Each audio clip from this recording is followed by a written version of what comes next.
नमस्कार मित्रांनो, स्वागत आहे आमच्या यूट्यूब चॅनलवर। संध्याकाळ झाली आहे तर थोडा संध्याकाळचं रोजच असते धुरी। मी सकाळचीच व्हिडिओ काढते तर हे खाली जे पडलेलं असतं ते सगळं पेटवून टाकते मम्मी। त्यांनी जरा मच्छर आणि पिसा दोन्ही खूप फरक पडलेला आहे, नाहीतर पावसाळ्याचं ते चिपचिपमध्ये ना खूप मच्छर होत होते आमच्या इथं।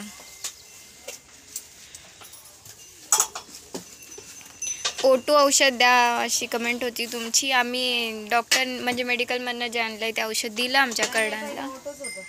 होतं का पहिलं घरात?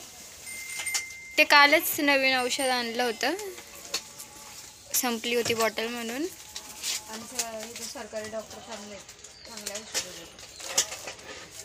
सरकारी डॉक्टर आमच्या इथं चांगले, ते चांगले औषधं देतात आणि त्यांचा असर पण असा म्हणजे चांगल्या प्रकारे होतो। आणि हा काय शेणाचं जंतनाशक सरकारी मधनं पण आणतो आणि मेडिकल मधनं आणतो। शेणला आपल्याकडे आहे का औषध आता घरात? सरकारी मधनं बाटली आहे आमच्याकडे औषध। मी कमेंटमध्ये त्याचं बाटलीत ओतून देतात ती लोक, थोडंसं देतात का औषध? म्हणजे प्लॅस्टिकच्या बॉटलमध्ये ओतून देतात औषध? जसं क्वांटिटी असेल ना शेळ्यांची तसं। अच्छा, म्हणजे फ्रीमध्ये बिना पैशाचं। सरकारी दवाखान्यामध्ये बघा बिना पैशाचं औषध देतात आपल्या शेळ्यांच्या अनुसार। पण तसं बघितलं तर जंतनाशकासाठी ना तर आमच्या शेळ्यांना बघा कडुलिंबाचा पाला, वडाचा पाला, हे म्हणजे जे औषधी वनस्पती ज्या होत्या ना त्या आम्ही चारतो। आणि आमच्या शेळ्या कडुलिंबाचा पालासुद्धा खातात, कारण आम्ही त्यांना लहानपणापासूनच खायला टाकलेलं आहे। त्याच्यामुळं आमच्या तरी जास्त प्रमाणात ते देण्याची गरज नसतेच, पण आहे आमच्याकडे पण आणलेलं। आता ते दाखवून सुद्धा काय फायदा नव्हता, कारण ते प्लास्टिकच्या बॉटलमध्ये त्यांनी दिलेले आहेत। आणि आता मी इतर गेले नव्हते त्याच्यामुळे मला त्याचं नाव वगैरे काय माहीत नाही आहे। तर तुम्ही तुमच्या इथं जे सरकारी दवाखाना असेल तिथं किंवा मेडिकलमध्ये जाऊन विचारलं ना तरी ते सांगतील आणि देतील औषध। तिकडून खूप डोळ्यावर येत आहे ना, मला त्रास होतोय, बोलता नाही येते।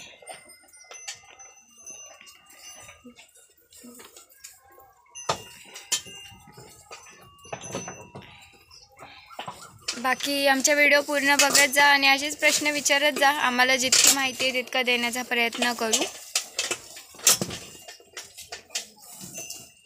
सरकारी दवाखान्यात चांगले आपण जे सांगू ना ते नसले ना मग ते लिहून देतात, आणि असले तर दवाखान्यातलेच देतात।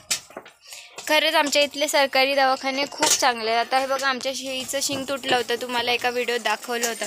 त्यांनी ते औषध दिलं होतं एक, आणि पट्टीने असं गुंडाळून ठेवायला सांगितलं होतं। बघा तिचं जे असं होतं तसं होत चाललेलं आहे। आता ते पूर्ण उगवल का नाही माहीत नाही, पण किती प्रॉपर व्यवस्थित झालेलं आहे बघा। म्हणजे खूप चांगले डॉक्टर आहेत आमच्या इथं, असं नाही की वरच्यावर नुसतं हे करतात। पण काम कापलं होतं ते बोलले टाके राहणार नाही, नाजूक पानं असतात। आणि म्हणजे सुरुवातीला आमच्या ही शेळी ना म्हणजे 2 वर्ष लागली नव्हती ना, तर म्हणजे तिला ते कसेच फिरत डॉक्टर होते ते आले होते, तर ते म्हणाले का ही शेळी लागणारच नाही। काय प्रॉब्लेम होता हिला? म्हणजे लागणारच नाही तिला कधी, म्हणजे पिल्लं होणारच नाही। पण त्याच्यानंतर ती लागली पण, आणि तिला दोन्ही टाईम म्हणजे 2 बोकडे। आणि ह्यावेळेस रनर सर म्हणून आहे ना, त्यांचा व्हिडिओ बघितला होता मी, आणि त्यांनी सांगितलं तसं केलं। तिचं पहिले बॉडी कमी केली, खायला कमी टाकून, आणि मग लावली मग ती लागली। म्हणजे तिचं म्हणजे तिला काही टाकलं ना ती गप्पागप खाती, तिचा आहार चांगला आहे। बाकीचे कसे चवणं करतात तसं ती काही पण खाते, म्हणून तिची बॉडी असते।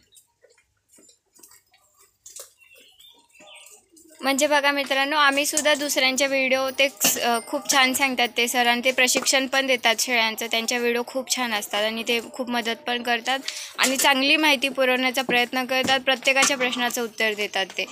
तर म्हणजे त्यांनी जे सांगितलं त्यानुसार केली तर आमच्या शेळी बघा लागली. नाहीतर खाटकाला विकायचा विचार चालला होता घरात की मग अशी शेळी काय ठेवायची, तिला काय करायचं ठेवून.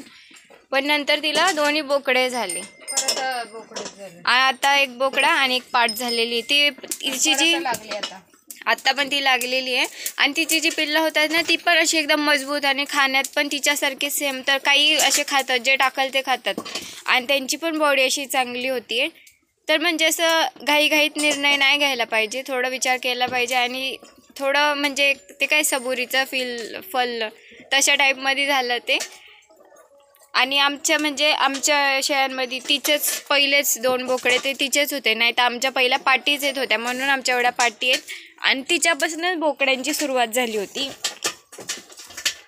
परत मी तिथंच जाऊन उभे राहिले. मग आता कचरा नको काढायला, हवाईची म्हणून थोडं थोडं टाकायला लागतं, नाही तर ठीक आहे मित्रांनो, असंच विचारत चला आणि चॅनलच्या व्हिडिओ पूर्ण बघत जा. नवीन नवीन जे तुम्ही बघताय आमच्या चॅनलला सबस्क्राईब करत जा. ठीक आहे, बस आता मला बोलताच येत नाही आहे मित्रांनो काहीच. धन्यवाद.